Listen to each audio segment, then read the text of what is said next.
सुप्रभात। आज हम अति लोभो न कर्तव्य पाठ का हिंदी अनुवाद पढ़ेंगे। इसका अर्थ है अत्यधिक लोभ नहीं करना चाहिए, क्योंकि अत्यधिक लोभ दुख का कारण होता है। हम जहाँ भी बहुत ज़्यादा लालच करते हैं वहाँ हम अपने जाल में खुद ही फंस जाते हैं।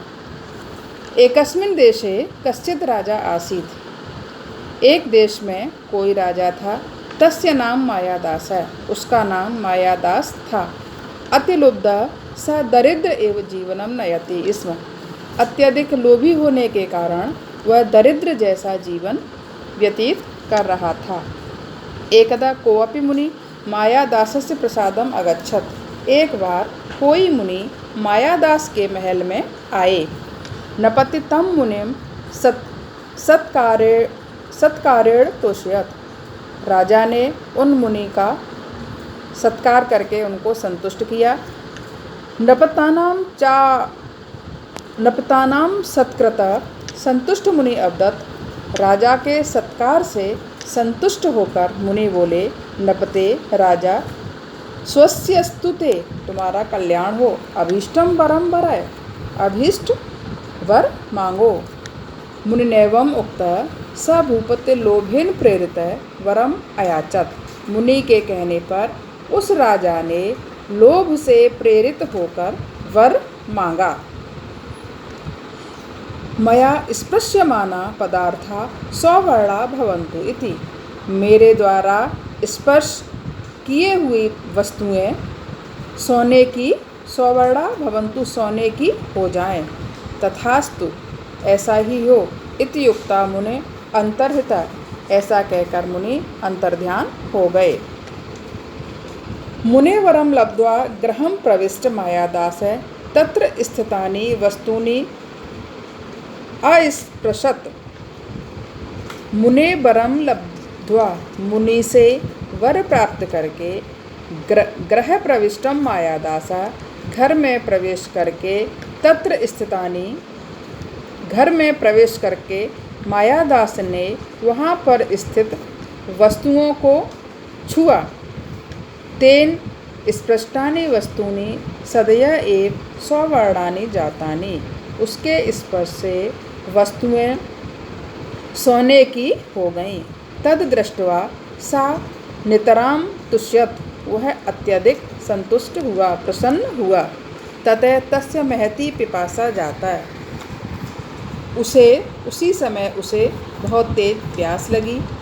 स जलम पातुम उद्यत अवत, वह जल पीने के लिए उद्यत हुआ।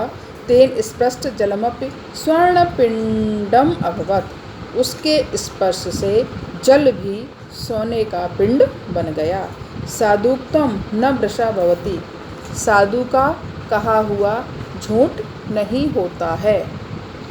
तस्मिन् अवसरे राजकुमारी कुसुम मंजरी आदाय तत्र आगता। उसी समय राजकुमारी कुसुम मंजरी लेकर वहाँ आई। पितः अतीव सुंदराणि इमानी कुसुमानी, यह पिताजी अतीव सुंदराणि इमानी कुसुमानी, ये फूल अत्यधिक सुंदर हैं। इति चा अवदत्, और उसने यह कहा। नपति ताम मंजरीम कर्ण अस्पृशत, राजा ने उस मंजरी को हाथ से छुआ। तेन स्पृष्टा मंजरी स्वर्णमयी जाता, उनके स्पर्श से वह मंजरी सोने की बन गई। तद दृष्ट्वा, उसको देखकर कुमारी दुखिता अभवत, राजकुमारी दुखी हुई। सुताम समाश्वास्युतं प्रवर्तय सह मायादास ताम अंके उपवेशयति स्म। पुत्री को दुखी देखकर उसे संतुष्ट करने के लिए मायादास ने ताम अंके उपवेशयति स्म, उसे गोदी में बिठा लिया। हंता, दुखद है। कुमारी स्वर्ण प्रतिमा संजात है, राजकुमारी सोने की प्रतिमा बन गई। मायादास शोकेन उच्चै व्यलपत, मायादास दुखी होकर विलाप करने लगा। तदा भाग्यात् स एव मुनि नपते पुरतः प्रत्यक्षम अभवत्। तभी भाग्य से वह मुनि राजा के महल में प्रत्यक्ष यानी प्रकट हो गए। मायादास तम प्रणम्य, मायादास ने उनको प्रणाम किया। महर्षे कृपया दत्तम वरम निवर्त्यतु, इस दिए हुए वचन वरदान का निवारण बताइए। इयं कुमारी मम जीवितम स्यात् इति निवेदयत्, यह कुमारी राजकुमारी मेरा जीवन है, ऐसा निवेदन किया। महर्षि अवदत्, महर्षि बोले, मायादास है त्वया स्वर्णमस्य महत्वम पढ़तम, तुम्हें सोने का महत्व समझ में आ गया।